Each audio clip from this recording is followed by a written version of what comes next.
Hi, chemistry students. It's time for another lesson this week, number 26. I think you're going to find it very easy. I hope you all are doing well, and I hope you're making good use of this time to do something to grow in some way. I think that's just the best way to do it. I know that I have been reading a lot more and working a lot more, but I miss y'all, and I've been praying for you. I hope you're doing good. I bet this is gonna get better real soon. I'm positive it will. I'm optimistic. So, anyways, we're almost done. We only have a few more lessons left, and you guys are doing great. So I'm just gonna start right now with this new lesson. What we're learning this week is solutions. Okay. It's mixing compounds with water to make solutions. In this case, we're just going to be looking at water. You can obviously mix a compound in a different type of a solution, like an acid or a base, like hydroxide or hydrochloric acid. But for this purpose, we're just going to be doing water. Okay.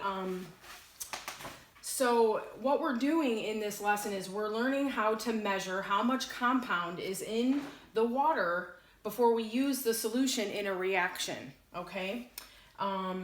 We still use moles to measure the concentration, and what we're doing is we're looking at the molarity of a solution, which means moles of solute, which is the compound that goes into the solvent.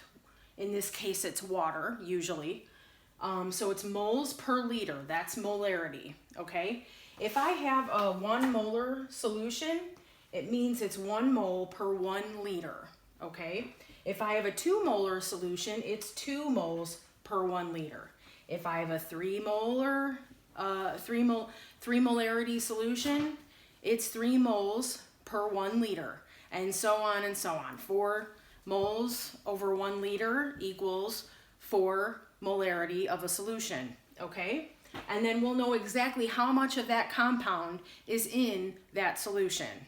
Okay, it's really that simple. Like, for example, if you had packets of Kool-Aid, if I wanted a 1 molarity solution of Kool-Aid, I would put 1 packet of Kool-Aid into 1 liter of water. Now, let's say I wanted a 2 molarity solution of Kool-Aid. I'll put 2 packets of Kool-Aid in 1 liter of water, and so on and so on. It really is that simple. So let me see if there was something else I needed to remember to teach.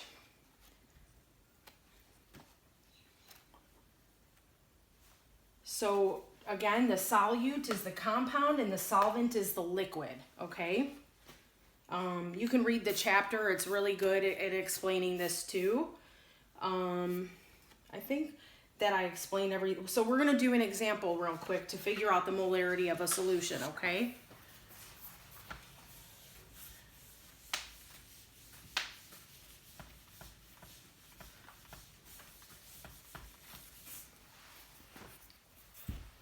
Okay, so there's an example in the book. They're talking about potassium hydroxide, and we need to make a 5 molar solution of potassium hydroxide. This is your page 248, okay? So they want to know how many grams of potassium hydroxide powder would we need to make a 5 molar solution of potassium hydroxide. So we want to make a 5 molar solution of KOH, which is potassium hydroxide, okay? Don't forget to make sure that you're writing your formulas correctly. Potassium has a -1 charge and potassium has a +1 charge and hydroxide has a -1 charge, so that's a net charge of 0, so that formula is correct, okay? So we want to make 5 moles per 1 liter of a solution of the potassium hydroxide. We need to know how many grams.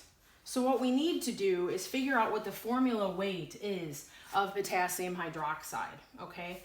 So the formula weight is for potassium, it's 39 grams per mole. Then we've got O, and that's 16 grams per mole. And then we've got hydrogen, and that's 1 gram per mole. So 1 mole of potassium hydroxide weighs 56 grams, okay?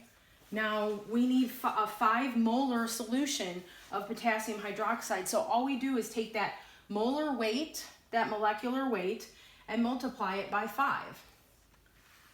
And then we get 280 grams that we need of potassium hydroxide to make a 5 molar solution of potassium hydroxide in water, okay? So that it's really that simple, okay? So I'm gonna do 2 practice problems with you ladies, and then we'll just call it